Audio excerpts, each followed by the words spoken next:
যেদিন সাদা গরুটিকে খাওয়া হয়েছিল ঠিক সেদিনই আমারও মৃত্যু হয়েছিল।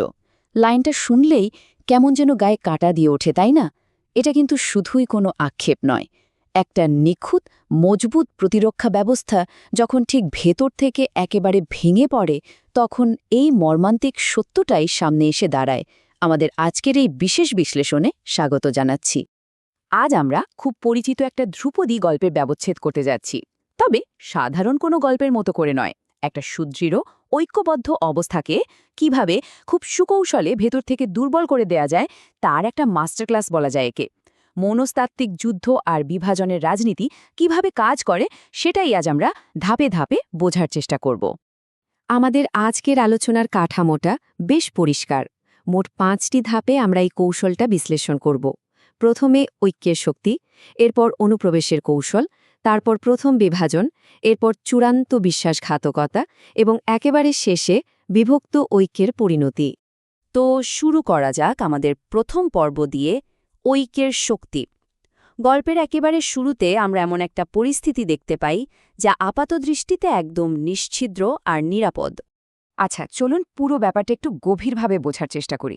এখানে সম্পূর্ণ বিপরীতমুখী দুটো দৃশ্যপট আছে। একদিকে আছে 3টা গরু, একটা সাদা, একটা কালো আর একটা লালচে বাদামি। তারা একটা সবুজ চারণভূমিতে একসাথে ঘাস খায়, একসাথে ঘুমায় আর একে অপরের প্রতি ভীষণ দয়ালু। তাদের এই একতাই কিন্তু তাদের সবচেয়ে বড় বর্ম। অন্যদিকে ঠিক বিপরীত দিকে আছে একটা ক্ষুধার্ত, হতাশ, লালচে বাদামি সিংহ। সে শিকারের জন্য মুখিয়ে থাকলো, এই প্রবল ঐক্যের কারণে একদম অসহায়। এটাকে একটা নিখুঁত অচলাবস্থা বা ডেডলক বলা যেতে পারে। এখন প্রশ্ন হল, এই অচলাবস্থা ঠিক কতদিন স্থায়ী হয়েছিল? পুরো 3টে দিন। সিংহটা ওত পেতে বসেই ছিল। সে তার গায়ের জোর ব্যবহার করতে চেয়েছিল, কিন্তু এই 3 দিনে একটা বিষয় একেবারে দিনের আলোর মতো পরিষ্কার হয়ে যায়। শুধু গায়ের জোর দিয়ে এই ঐক্য ভাঙা কোনোভাবেই সম্ভব নয়। দল যখন পুরোপুরি ঐক্যবদ্ধ থাকে, বাইরের কোনো আক্রমণই সেখানে টিকতে পারে না। তো গায়ের জোর যখন কোনো কাজেই এলো না, সিংহটাকে বাধ্য হয়েই তার কৌশল পাল্টাতে হলো। আর ঠিক এখান থেকেই শুরু হচ্ছে আমাদের দ্বিতীয় পর্ব, অনুপ্রবেশের কৌশল। শারীরিক শক্তি যখন পুরোপুরি ব্যর্থ, তখন শুরু হয় অত্যন্ত ধীর, নীরব কিন্তু মারাত্মক এক মনস্তাত্ত্বিক খেলা। সিংহের কৌশল পরিবর্তনের ধাপগুলো একটু খেয়াল করা যাক। সে তার আক্রমণাত্মক রূপটা একেবারে লুকিয়ে ফেলে, খুব সুকৌশলে 3টে ধাপে এগোয়। প্রথমে সে এগিয়ে এসে একেবারে বন্ধুর মতো অভিবাদন জানায়। দ্বিতীয় ধাপে সে তাদের ভালো মন্দের ব্যাপারে খুব গভীর কিন্তু পুরোপুরি মিথ্যা একটা উদ্বেগ প্রকাশ করে। আর তৃতীয় ধাপে আসে সেই মোক্ষম চাল, একটা উন্নত চারণভূমির মিথ্যা প্রলোভন। ভাবা যায়, এটা কোনো সাধারণ চালাকি নয়, এটা ছিল একেবারে নিখুঁত মনস্তাত্ত্বিক কারসাজি। তোষামতকে এখানে আক্ষরিক অর্থেই একটা মারণাস্ত্র হিসেবে ব্যবহার করা হয়েছিল। আর এই মারাত্মক তোষামদের ফলাফলটা কি হলো? মহাশয়, আপনার আগমন সত্যিই আমাদের আনন্দিত করেছে এবং আমাদের চারণভূমিকে আলোকিত করেছে। লালচে বাদামি গরুর মুখে এই কথাটা কিন্তু নিছক কোনো সাধারণ সম্ভাষণ ছিল না। এটা ছিল সম্পূর্ণ মনস্তাত্ত্বিক আত্মসমর্পণের একটা বড়সড় সংকেত। এই একটা কথা থেকেই বোঝা যায় দলের সবচেয়ে দুর্বল অংশটা কিভাবে মিথ্যা প্রশংসায় গলে গিয়ে প্রধান শত্রুকেই আপন ভেবে বসেছে। মারাত্মক একটা ভুল। তবে মজার ব্যাপার হলো, সিংহের এই অভিনয় কিন্তু শতভাগ নিখুঁত ছিল না। সাদা আর কালো গরু ঠিকই বিপদের গন্ধ পেয়েছিল। তারা খুব ভালো করেই জানত যে সিংহরা কখনোই অন্য প্রাণীর মঙ্গল চাইতে পারে না। তারা কাছে আসে শুধু শিকার করার জন্য। তারা তাদের বন্ধুকে সতর্ক করার আপ্রাণ চেষ্টাও করেছিল। এমনকি তারা এও বলেছিল, এমন কোনো জঙ্গল আছে যেখানে উন্নত চারণভূমি নেই? কিন্তু ততক্ষণে বড্ড দেরি হয়ে গেছে। লালচে বাদামি গরুর মনস্তাত্ত্বিক পতন ঘটে গেছে। সতর্কবাণী শোনার মতো অবস্থায় সে আর নেই। এবার চলুন পরের পর্বে যাই। পর্ব 3, প্রথম বিভাজন। মনস্তাত্ত্বিক জমি তো তৈরি হয়ে গেছে, এবার শুরু হবে কৃত্রিম পার্থক্য তৈরির পালা। এখন এখানে সবচেয়ে অবাক করা বিষয়টা হলো সেই সম্পূর্ণ উদ্ভট আর অযৌক্তিক যুক্তিটা যেটা সিংহ ব্যবহার করেছিল। সিংহের যুক্তিটা খেয়াল করলেই বোঝা যায় তার প্রথম টার্গেট ছিল সাদা গরু। আর যুক্তিটা কি দেওয়া হলো? সাদা বা হালকা রং হলো গাঢ় রঙের ঠিক বিপরীত। তাই তাকে খেয়ে ফেললে সবার গায়ের রং এক হয়ে যাবে এবং নিজেদের মধ্যে আর কোনো ভেদাভেদ থাকবে না। শুনতে যতটা হাস্যকর মনে হচ্ছে এর প্রয়োগটা কিন্তু ছিল ততটাই ভয়ঙ্কর। কোনো যৌক্তিক কারণ ছাড়াই স্রেফ গায়ের রঙের দোহাই দিয়ে একটা কৃত্রিম বিভাজন তৈরি করা হলো। আর এর চূড়ান্ত পরিণতি সাদা গরুটাকে একা করে হত্যা করা। এই বিশ্বাসঘাতকতা ঠিক কিভাবে কাজ করল তার মেকানিজমটা কিন্তু একেবারে পরিষ্কার। সিংহ নিজে সরাসরি সাদা গরুকে আলাদা করতে যায়নি, বরং সে তার নতুন বন্ধু মানে ওই লালচে বাদামি গরুকে নিজের হাতিয়ার হিসেবে ব্যবহার করে। লালচে বাদামি গরু সিংহের সেই আজগুবি কথা মেনে নেয় আর কালো গরুকে অহেতুক কথায় ব্যস্ত রাখে। ব্যাস, সাদা গরু সম্পূর্ণ একা হয়ে পড়ে এবং খুব সহজেই তাকে মেরে ফেলা হয়। দলের ভেতরের কেউই যখন অন্যদের বিভ্রান্ত করে, তখন বাইরের শত্রুর কাজ তো অর্ধেকের বেশি এমনিতেই সহজ হয়ে যায়, তাই না? এভাবেই আমরা এসে পড়লাম পর্ব 4-এ, চূড়ান্ত বিশ্বাসঘাতকতা। ফাঁদ এখন পুরোপুরি তৈরি আর দলের টিকে থাকা ঐক্যের শেষ সুতোটাও ছিঁড়ে যাওয়ার অপেক্ষায়। এবার এই কনকনে শীতল আর সুপরিকল্পিত টাইমলাইনটা একটু খেয়াল করা যাক। শুরু হয় ২-৩ দিনের ওত পাতার মধ্য দিয়ে, এরপর সাদা গরুকে ভক্ষণ, তারপর আবারও ২-৩ দিনের এক নীরবতা বা বিরতি। এই বিরতিগুলো কিন্তু মোটেও কোনো কাকতালীয় ব্যাপার নয়। এটা হলো বেঁচে থাকা, শিকারকে শান্ত করার আর পরিস্থিতি স্বাভাবিক মনে করানোর একটা মোক্ষম স্ট্র্যাটেজি।